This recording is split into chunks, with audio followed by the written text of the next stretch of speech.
تخيل لو أن هذه الدنيا سهلة وميسرة وما فيها مشاكل ولا فيها ابتلاءات، ما في شيء اسمه صبر، وما في شيء بالجنة اسمه باب الصبر.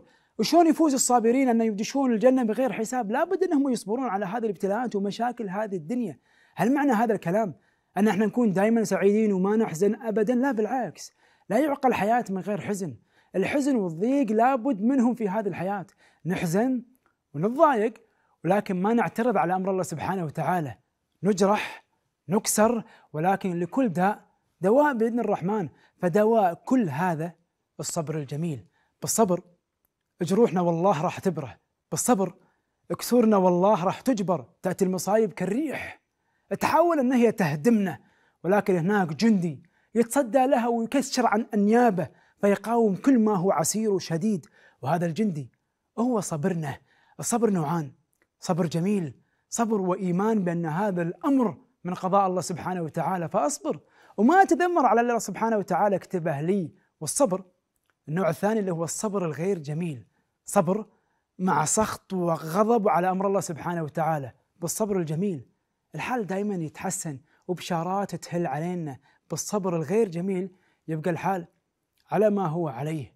وبشر الصابرين، هذه الآية طبطبة حق كل إنسان موجود بهذه الدنيا، سواء كان مصاب ولا مو مصاب، صابر ولا مو صابر. وبشر الصابرين الذين إذا أصابتهم مصيبة شنو قالوا؟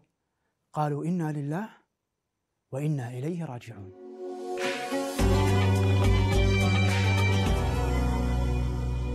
آيات الله سبحانه وتعالى دائما فيها طبطبة حق قلوبنا، حق قلوبنا اللي أنهكتها هذه الحياة. من أجمل الآيات اللي ممكن أنك أنت تسمعها في حياتك وبأن قلبك يلامسها وهي تلامس قلبك، هذه الآية العجيبة: لا تدري لعل الله يحدث بعد ذلك أمره. أنت ما تدري أن الأحداث اللي قاعد تصير حواليك شنو خفاياها، شنو الله سبحانه وتعالى مخبئ لك. أقسم بالله العظيم مثل ما قلنا في السابق، لو الله سبحانه وتعالى بيكشف لنا اللي قدام راح نندهش بأن الله سبحانه وتعالى كريم جميل لطيف رحيم، حاوطنا بالابتلاءات عشان يطلعنا بصورة جدا جميلة. ما ندري، ربما الشر هذا بعد ألف خير، ممكن يقفل باب ولكن تفتح لك أبواب ثانية كثيرة. أم سلمة هذه الصحابية الجميلة صبرت صبر جدا جميل، وياها العوض بعد هذا الصبر العجيب. أم سلمة في يوم من الأيام مات زوجها، وهو عبارة عن حياتها بالكامل كانت تتغنى باسمه، تنطرب بسماع صوته، تأنس بصوته، تأنس برؤيته. هو كان لها زوج، والد، أخ وصديق. أتاها هذا الابتلاء من الله سبحانه وتعالى.